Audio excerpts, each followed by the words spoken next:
Rail जी हिकिड़ी बोगीअ में सभु बाराती वेठल हुया, सभु ॼाणी वेठल हुया। हिकिड़े माण्हूअ खे जॾहिं रेल में किथे बि जॻहि न मिली त हू आयो ऐं उन्हनि बारातियुनि सां अची वेही रहियो।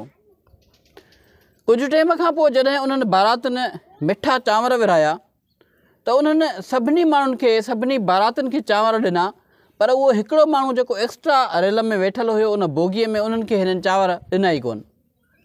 हिन खे अरमान थियो, हिन खे ॾाढो ॾुख थियो, पर हिन इहो सोचियो शायदि मां विसरी वियो मान, ख़ैर हीउ बर्दाश्त करे वेही रहियो।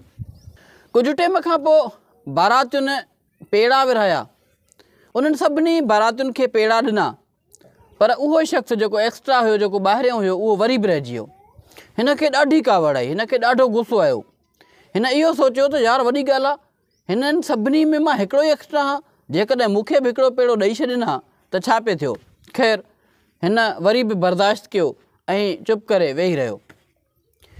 टियों दफ़ो बारातियुनि लॾूं खयां ऐं उन्हनि सभिनी बारातियुनि में बोगीअ में वेठल सभिनी माण्हुनि खे लॾूं ॾिना, पर उन शख़्स खे, एक्स्ट्रा शख़्स खे, ॿाहिरियां आयल शख़्स खे हिन दफ़े बि लॾूं न मिलियो।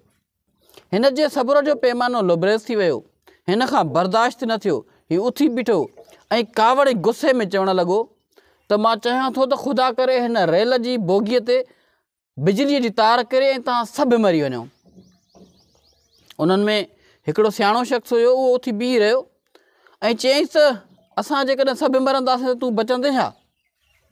चई हा, जॾहिं तव्हां मिठा चांवर विरहाया सभिनी खे ॾिनव, मां बची वियुसि। तव्हां जॾहिं पेड़ा विरहाया सभिनी खे ॾिनव, तॾहिं बि मां बची वियुसि। तव्हां जॾहिं लॾूं विरहाया ऐं हर माण्हूअ खे लॾूं मिलिया, पोइ बि मां बचियुसि। बिल्कुलु अहिड़ी तरह जेकॾहिं हिन बोगीअ ते बिजलीअ जी तार किरंदी, मूंखे यकीन आहे तव्हां सभु मरंदव ऐं मां बची वेंदुसि।